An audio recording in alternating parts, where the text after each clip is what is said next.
So, an ex-porn star is accusing Diddy of coercing her into freak-offs.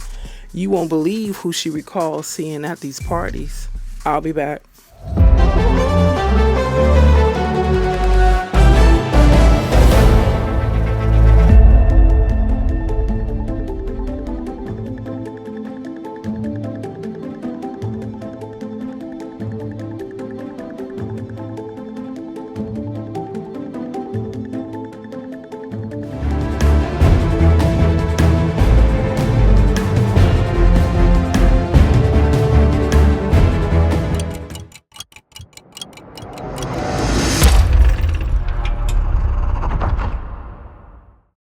Hey everyone, welcome back. Those who are returning, new guests, welcome.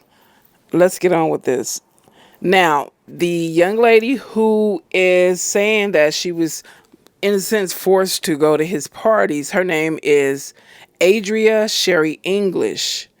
And she recalls seeing Reverend Al Sharpton, Diana Ross, among other celebrities at the rap moguls parties. Let's get into this. The former go-go dancer who claims she was pimped out by Sean Diddy Combs has revealed the A-list celebrity guests she saw at his parties. Adria Sherry English, 46, earlier this year accused the music mogul of forcing her to have S with guests at his now infamous freak-offs after first being hired to perform at his star-studded bashes in '04. The adult entertainer filed both a civil suit and criminal complaint against the rapper this past summer, just months before Combs, 54, was arrested and indicted on S trafficking and racketeering charges. English has since been dropped by her attorney, Ariel Mitchell Kidd, who claimed in a legal filing on Wednesday that her destructive and undermining actions had seriously impaired attorney's ability to represent her. In a bombshell interview with DailyMail.com this week, English described being RS trafficked to guests at Diddy's famed white parties in the Hamptons and Miami over a 5-year period. The encounters, she claimed, would take place in separate rooms away from the main party, where she recalled seeing famous stars including Trump, Ja Rule, Busta Rhymes, and Al Sharpton. The former porn star, who described the Bad Boy founder as a pimp who forced her to sleep with high-caliber guests, also made a shocking claim that Combs had tried to perform S acts on male models during a casting call for his clothing line. English first began performing as a go-go dancer at Diddy's exclusive parties in '04 after being contacted by one of his handlers. I agreed to do it because, heck yeah, I'm at an exclusive thing where Jay-Z was there, Beyonce, Diddy, all the big names, she told Daily Mail. I didn't know it was going to turn into anything sexual. Her first paid gig at a '04 white party seemed legitimate and had no sinister intent or requirements for physical sexual contact, according to the lawsuit. It was around the third party, however, that Combs allegedly began demanding she had S with guests after learning about her former career as a porn actress. English told Daily Mail that sexual encounters occurred in secluded areas of Diddy's residence and that not all guests would have been aware of the alleged illicit activities taking place. She claims she legally cannot divulge specific details about what she witnessed due to her pending court case, but named the slew of Hollywood stars that she had seen at the white parties. I saw Busta Rhymes there. I saw Ja Rule there. I saw Diana Ross there with her son, Evan, who was underage, English told Daily Mail. I saw Paris Hilton, Reverend Sharpton. I still wonder why Reverend Al Sharpton was there, she added. The famous figures, among others, have been photographed at Diddy's parties in the past. However, they are not known to have been involved in the alleged S trafficking. In her interview, English admitted to having sexual encounters with some of the celebrity guests at the events, but declined to reveal their name. She claimed her entry into the music mogul's world was marred by his empty promises of fame and success. Initially paid $500 per performance, she claimed Diddy had assured her of a flourishing career in entertainment, saying she would never have to worry about go-go dancing or stripping again. He also allegedly promised to launch her then boyfriend's modeling career alongside other lavish perks. English says she first crossed paths with Combs in New York around '04 when she accompanied her then model boyfriend on an audition for Diddy's clothing line, Sean John.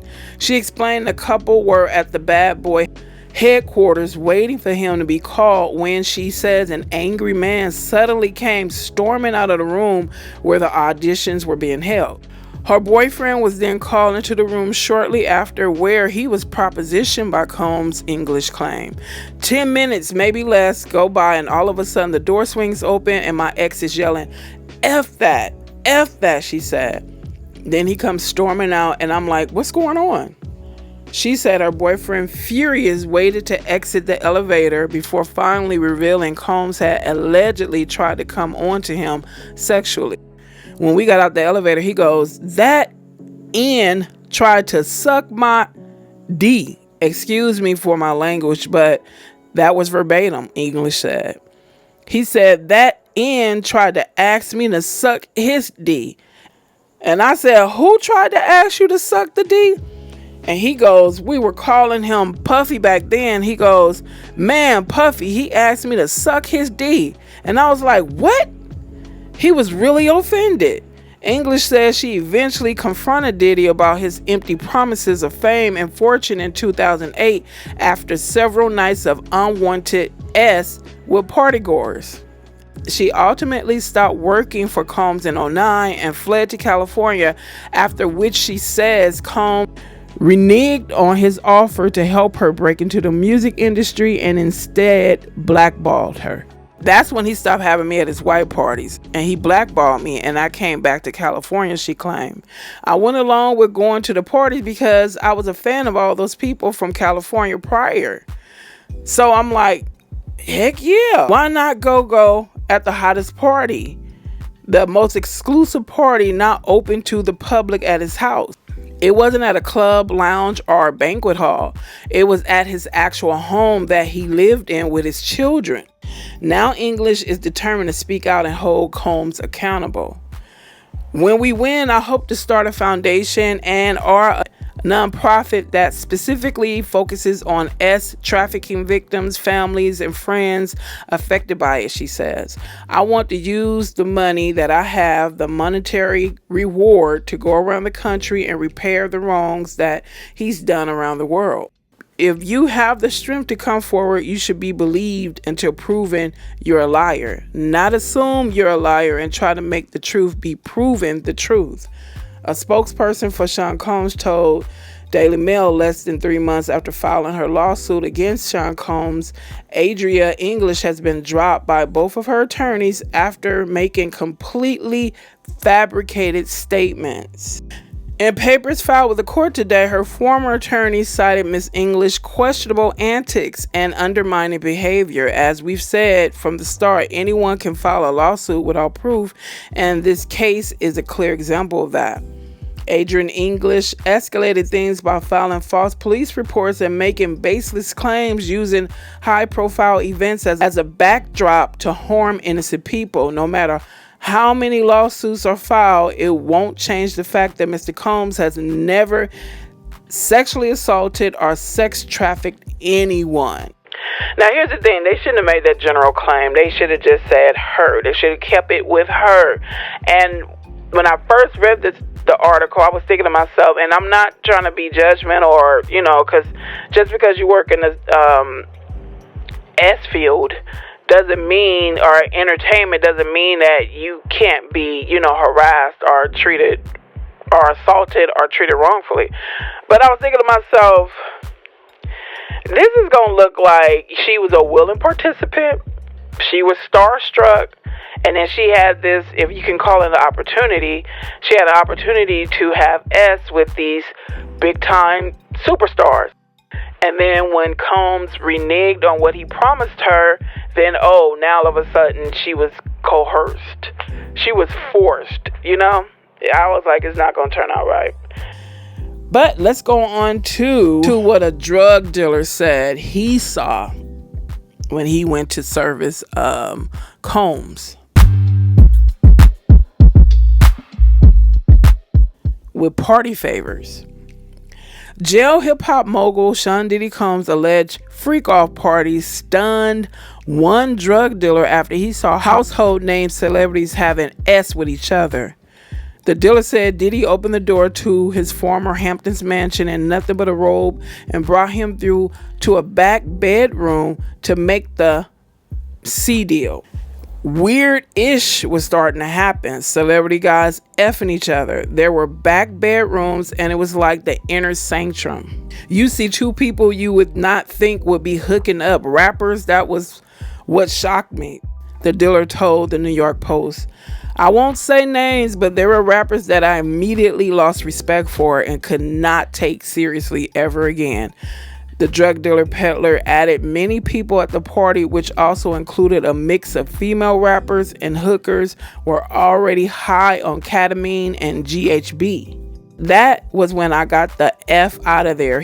He added, noting he did not see Diddy partake in any sexual activity at the event. Next, we shall talk about Diddy's regular visits to Ibiza.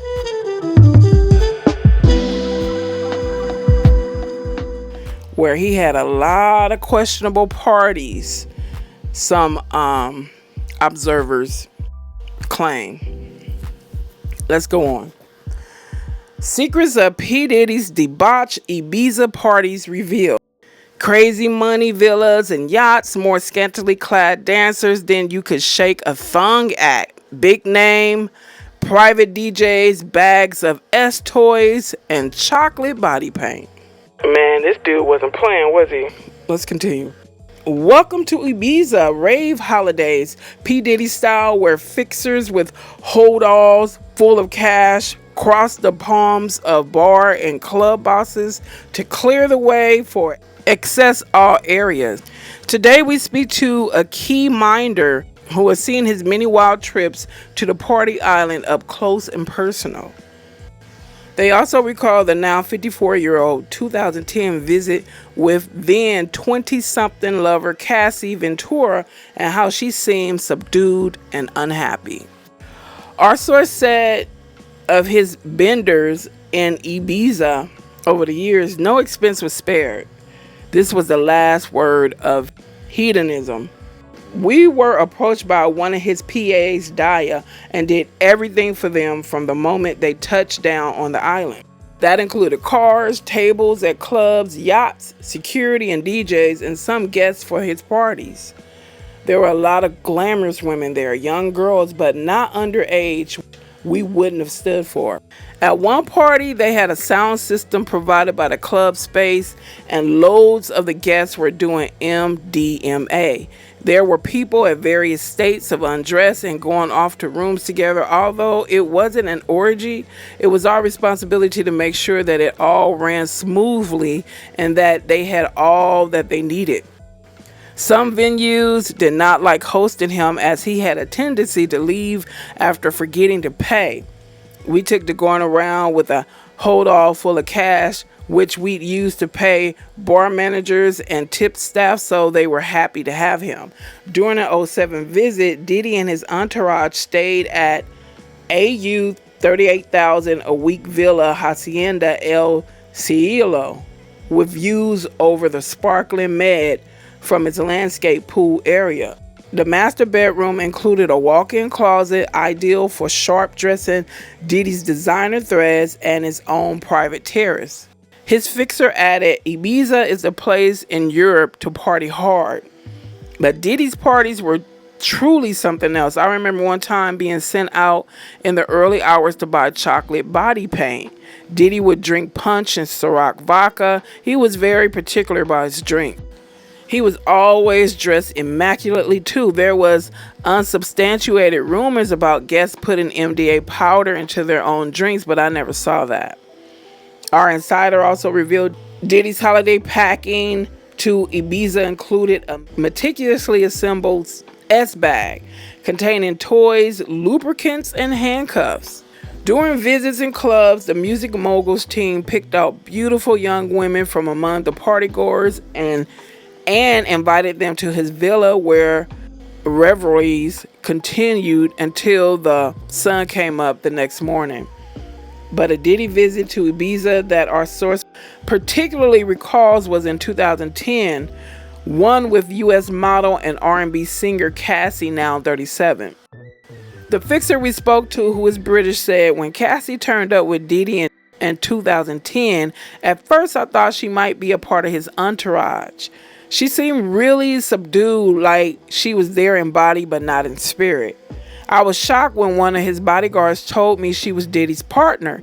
The age gap was apparent. She barely spoke and was subdued. It was as if she wanted to be seen but not heard. She spent most of the time holed up in their villa. There were numerous occasions when he went out with crew to clubs while she stayed at the villa. There were times I felt she looked unhappy.